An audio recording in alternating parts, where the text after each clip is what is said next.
Hi, I'm Mike from 1A Auto. We've been selling auto parts for over 30 years.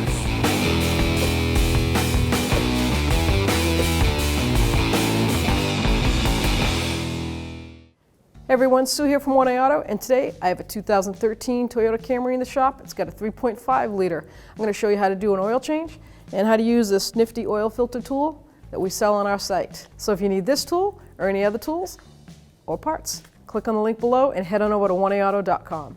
Open your hood, of course, and I like to take the oil filter cap off. For one, it's a quick note to make sure that I ordered or I have the correct oil for the car, and then I will tip it upside down like that. So that tells me if I get called away and I come back, I didn't put the oil in yet. So it takes 0W20, which is a full synthetic oil, and this particular 3.5 liter takes 6.4 quarts of it. Now I'm going to raise it up and drain the oil. So now we have raised our Camry and we're underneath it. The oil filter housing location is right here in front of the oil pan. It's an aluminum cover and it has a centerpiece to it. That's how you drain the style cartridge filter. So this filter itself is a factory filter, but we sell it here at 1A Auto. I strongly recommend if you look it up, hopefully we have it for your car too. You can't get any better than obviously this filter. It comes completely with directions, and it also comes with new gaskets and the drain. So there's a special way to do these. Some people avoid doing it this way. I like to follow directions. So 2 new gaskets and the new cartridge filter. So first, let me show you how to use this. Pretty neat. So we have a 3/8 drive extension. It looks like someone kind of beat the crap out of it, to be honest with you. So I hope this works. I don't know. There is a torque spec for these, but some people just go crazy with it. Like this person.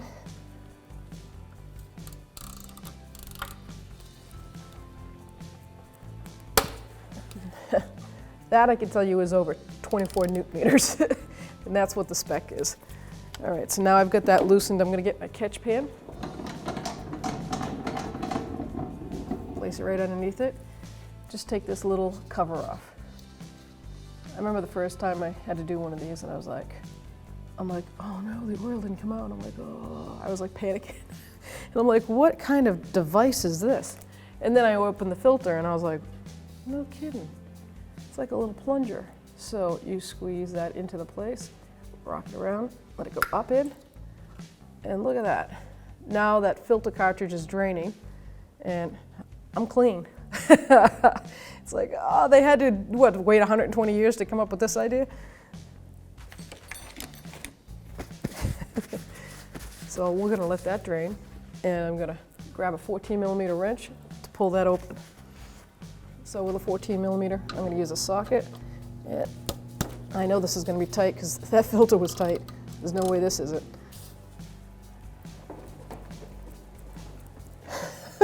People, can we talk about this? This is an oil pan. The torque specs is 30 foot-pounds, and I think that's extreme. But I wish I could measure to see how far this, Lord. Here we go. Let's see if I can, hopefully I won't knock the car off the lift. I don't think I can do it. I can't get it at this leverage. I'm gonna move up to a 1/2 inch. This will be the first time in a long time. 1/2 inch drive to take a drain plug out. So this is kind of comical, obviously. If you've never done an oil change and this is your first time, this is not normal. This is obscene is what it is. But wish me luck. There we go. Wow. I had to use a breaker bar.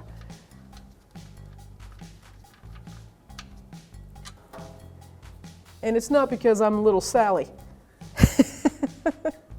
Now, at this point, we could drain both the cartridge filter housing and the oil pan. Now, while we still let the oil drain out of the drain plug, I'm going to take this piece down because I'm going to use the oil filter wrench to take that housing down. Might have to get a pair of pliers and just pry it down. Just throw that out. So we sell this tool, oil filter wrench tool, on our site, 1A Auto. And if you can look at the housing, it's got 2 notches on both sides. So you're going to line up those notches right in that housing. I'm going to take a extension, roll that a little ways, get my ratchet.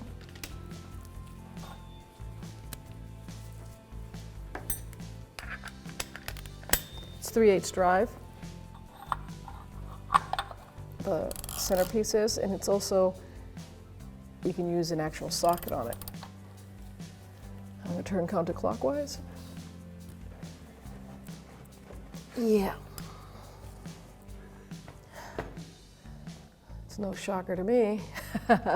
Same person put the drain plug in, and okay, so what are we going to do now? Let's give it one more good shot. So you can see how you have a 3/8 drive option to use a ratchet with extension, or you've got the cutout. And because somebody put this thing on with all their might, I'm going to go with the socket cutout, and it's a 27mm socket.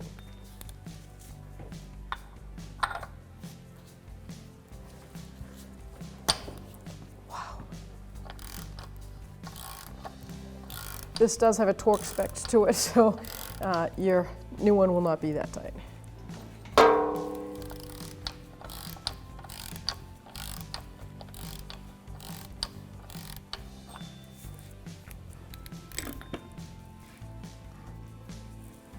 Line our bucket up, take the cartridge down. Should be minimal oil because we already drained it, and it is. So now this is the cartridge, it slides right in. This is an aftermarket one. They didn't go with factory. So you can see the gasket right there. And what you want to do is take a small screwdriver. There's a little notch right here. Just slide that gasket out. Now I'm going to let that drain a little bit because I'm going to get some brake clean or parts clean and clean that.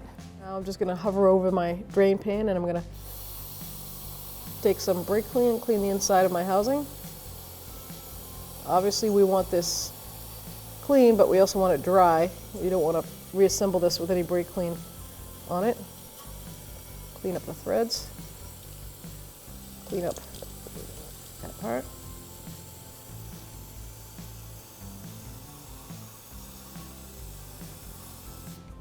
You're never going to get it 100%. It's always going to start draining a little bit of oil out. So after I brake cleaned it and got it all dried out, I just took a nice clean rag, wiped it all down. It's 100%. I'm just going to take the same rag and clean my housing. Make sure there's no debris in there. You don't want it to obviously get caught. This is an aluminum housing, and you don't want anything binding up these threads. Now, the great thing about this housing is it tells you right on it, tighten cap to 25 plus or minus 5 Newton meters. You can always go to your cell phone or a laptop or a computer and punch in a conversion chart, and you're going to go Newton meters to inch pounds or foot pounds, and cross it over, and it will give you that if your torque wrench doesn't have it on there. So now I'm going to show you how to assemble your oil filter. So the cool thing about this filter too that we sell, the manufacturer puts all the directions I just verbally gave you right here. So we even have the torque specs for that little cover that goes on last. So first thing I'm going to do is open up my O-rings. It's like Christmas.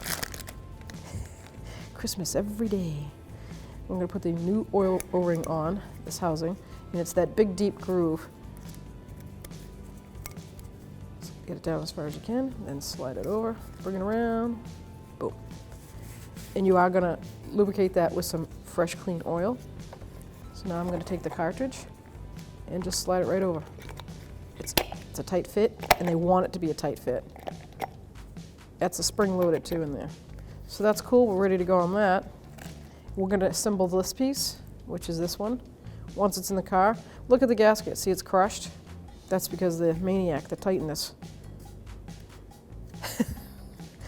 was a little bit over ambitious, what's the word I'm looking for? Over ambitious, And it comes with a new gasket on that too, which would go right here. But I'm not going to put it on yet because I want to put this whole thing back up there and tighten it. So I'll set that aside with the housing. So now we're going to get some new oil and coat that. So I'm just going to take some of the clean oil, and dab it on the pinky, and just coat that gasket. Don't be afraid to get some on the threads too. That won't hurt. Now I'm going to just take that housing, guide it right up in there. Wow, is that smooth? Nice. Put it down as tight as I can put it on my hands.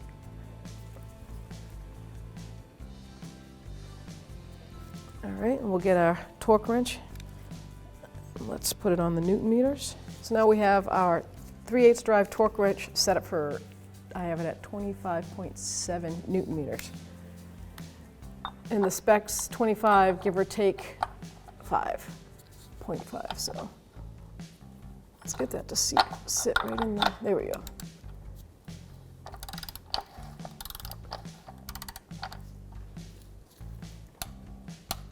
That's it. That's how easy that was. So now I'm going to put the cover on for the little drain cap, and I am going to put fresh oil on that gasket. Coat that. And then it goes up on the housing. Sits right inside there. It is a little oversized, so don't think it's wrong. They want it to be pressed in there. There we go. Now I'll take that cover. I'm going to start it by hand. And the torque specs on this is on the side of the oil filter box if you got one from us, or if you got the factory, which is one and the same. And it will tell you right here that little cap is 9.5 give or take 2 foot-pounds, or 12.5 give or take 2 Newton meters. So I put it at the it's 9.5 give or take 2 foot-pounds, so I'm at 9.5 foot-pounds. That's how easy that one is. No half-inch breaker bar here. So now we're going to put our drain plug back in, and prior to putting it in, you want to check for your drain plug gasket. So I looked for the gasket on the drain plug. I cleaned it up. There was no gasket. So sometimes they fall down in the pan. So I checked inside the pan, and there's no gasket. Sometimes they stick to the pan. So I came over and I went to go wipe it down. There's no gasket. So this will also kind of tribute to why this person had this so tight. They lost the gasket, probably didn't realize it during one of their oil changes, and so when they tightened it, it probably had a drip to it. They just kept cranking on it. That's why I had to use a half-inch breaker bar to break it free. We're not going to do that. We have actual gaskets. So this is like a compressed cardboard style gasket, and it's for this exact application. Goes on nice and snug.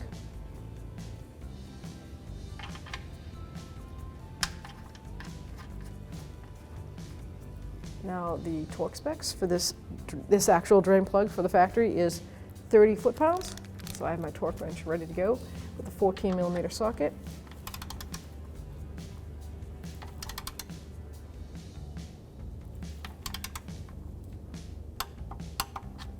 Wow, that's it. Pretty easy. Let's pick up after ourselves. Everything comes back to like what, kindergarten? Pick up after yourself. Now we're ready to put our oil in. And it's 0W20, and it is 6.4 quarts. So now that we've put our 6.4 quarts of oil in, I'm going to start it, let it run for like a minute or two, make sure the oil light goes out, and then let it sit for 5 minutes, and then I'm going to come out and check the oil. First thing you do is pull that dipstick, clean it off. There's no oil left on it. Put it back in. And we'll check the level. Wow, that's like right there. It's perfect. It's where you want to be, on the top notch. And it's so clear that you can't see it, but it's right there. So that's good. So whenever you check your oil, This is the safe zone. From that dot to the top dot, in between is a safe zone. If you're driving your car and you're running, you stop, you get gas, and you're like, oh, I wonder if I need oil. And it's here, do not add oil. Even if it's on that lowest dot, don't add oil. When the car runs, the oil goes up to the top half of the engine, and it could take like a good 10, 15 minutes sometimes for all that oil to go back into the pan so it gets the proper reading. That used to be an old trick that gas stations attendants used to do. They would tell people they need oil. Let me check your oil, knowing that the car's been running. And they'd pull the stick out and show you that it was down a quart, and you'd go, oh my God, what? Put a quart in. And when I started in this industry back in the early 80s, I was told to do that. And I said, no, I can't do that. And they said, but you get 20 cents per quart you sell. And I said, I can't do that. So, goes to show you, so pay attention, know your car a little bit better, and understand things and how they work. Thanks for watching. Visit us at oneauto.com for quality auto parts, fast and free shipping, and the best customer service in the industry.